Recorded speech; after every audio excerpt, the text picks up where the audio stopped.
A bill in California could crush free speech on campus if passed, and it is now working its way through the state legislature. The bill is a direct response to pro-Palestinian protests on college campuses that sprung up in the spring as Israel's attacks on Gaza continued to escalate, killing tens of thousands of innocent civilians. The bill, introduced in February by Democratic State Senator Steve Glazer, would require schools to adopt and enforce rules against harassment, discrimination, or any behavior that creates a hostile environment on campus. Glazer's bill would also require students to acknowledge the new set of rules as a condition of their enrollment at a school. It also institutes a training program that would educate students on how to exchange views in an atmosphere of mutual respect and civility. Now, the ACLU has already come out in opposition to the bill, saying, "We foresee this mandate being applied in ways that unnecessarily restrict protected speech, resulting in both indefensible censorship and administrative discipline." The group also anticipated costly lawsuits as a possible outcome from uneven enforcement of the policy across the dozens of state campuses. And the state legislature has also taken other measures to crack down on these protests. State lawmakers are also withholding $25 million in funds from the UC until it enacts and enforces new rules around free speech in response to campus protests from the spring. Glazer said his bill is complementary to the legislature's rules mandate through the state budget, but clarified that he was not a part of the budgeting decision. Now, the Jewish Public Affairs Committee of California, or JPAC, which is a pro-Israel lobbying organization, is one of the bill's biggest supporters. JPAC adheres to the International Holocaust Remembrance Association's definition of anti-Semitism, which many Zionist groups and lawmakers across the US have interpreted to include criticism against the state of Israel, an interpretation decried even by the author of the definition. Now, JPAC is also among top donors to Glazer's campaign for state treasurer, contributing $5,000 in late June and $2,350 for Glazer's reelection in 2020, according to state records. Now, the bill is up for a vote in the California State Assembly's Appropriations Committee on Thursday, and if it clears, it will be up for a full floor vote. Then, if Governor Gavin Newsom signs it, it would apply to the state's community colleges, the California State University's 23 campuses, and the 10 campuses in the University of California system, which together, this is massive, together enroll more than 2.6 million students each year.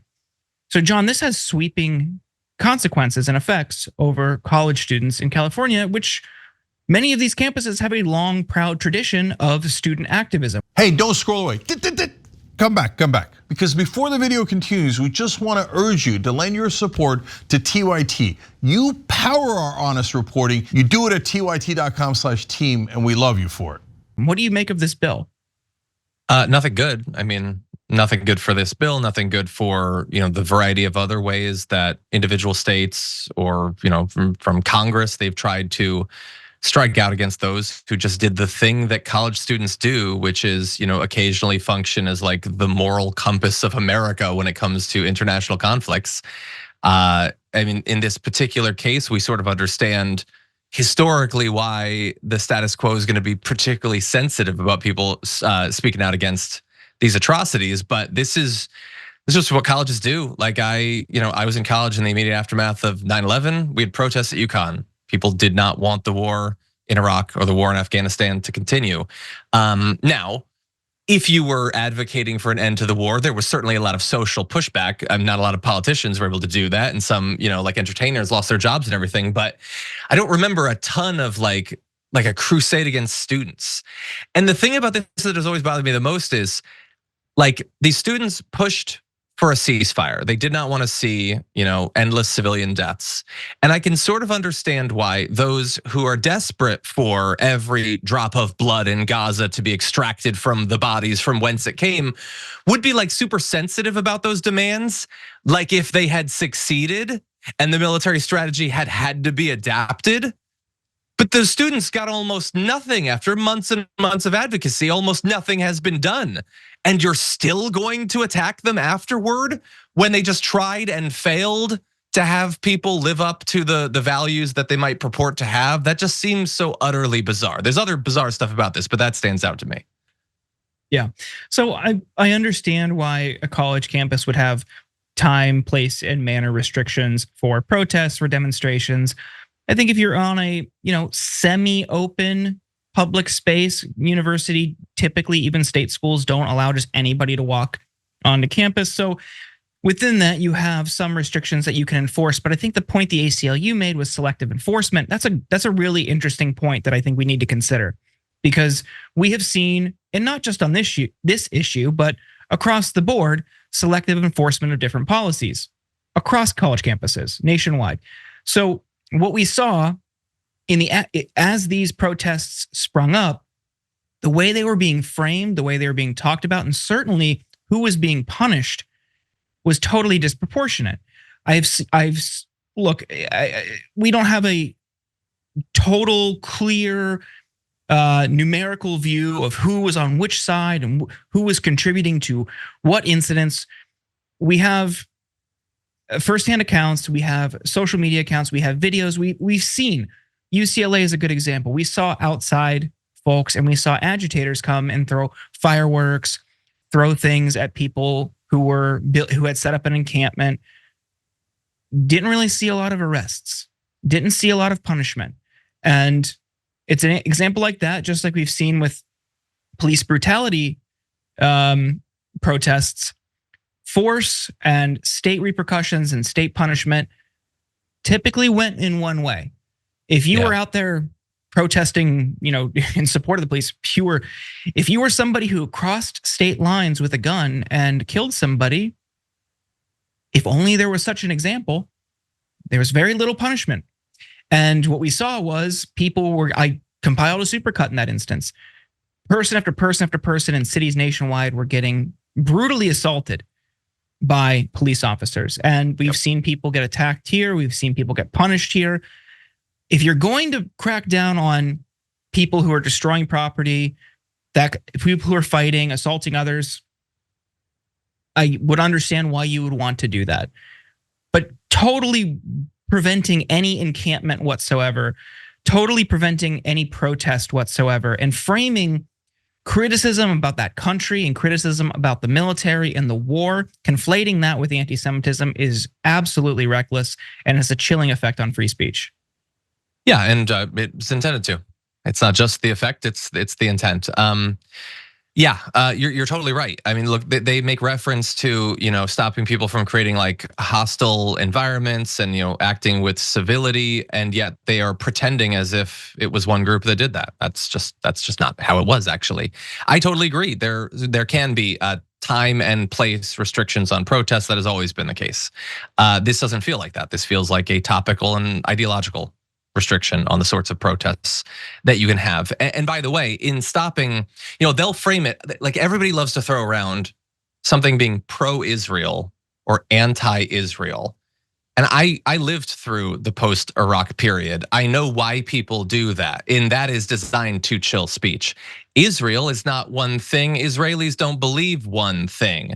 So in not being able to do a protest that opposes the current right-wing Israeli government's military strategy, you are barred from showing solidarity with the many, many Israelis that do not support that strategy or that party or the conflict. You can't do that. Hell, you could have a large group of like Israeli exchange students at a US university that theoretically would not be able to show solidarity with their brothers and sisters from Israel, because I guess that's anti-Semitic. It would be anti-Semitic for an Israeli to protest because they would be anti-Israel, because Netanyahu's in power right now and he becomes Israel simply by being there.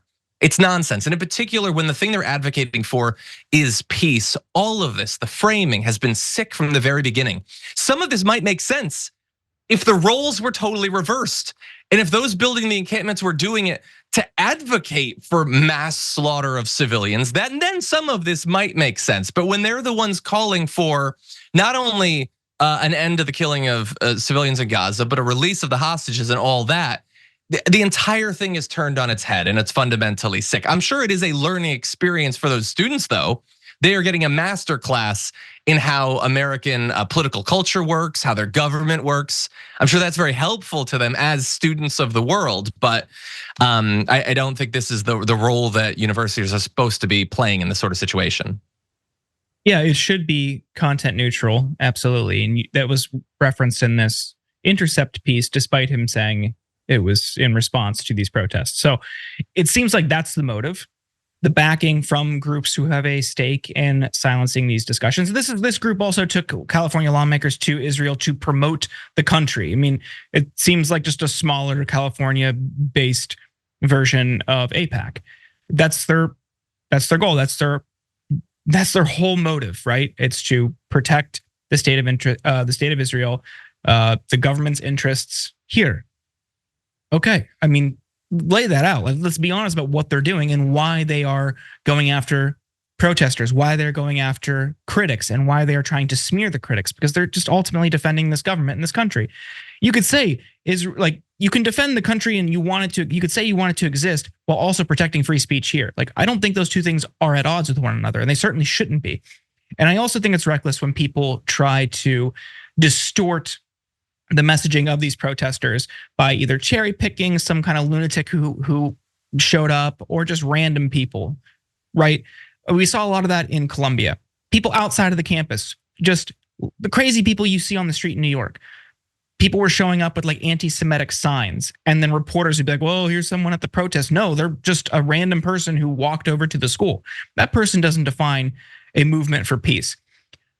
At its core, and I've seen this from advocacy groups, I've seen it from groups who are led by Jewish folks who want peace, who want Palestinians to have their rights, have stability, have freedom.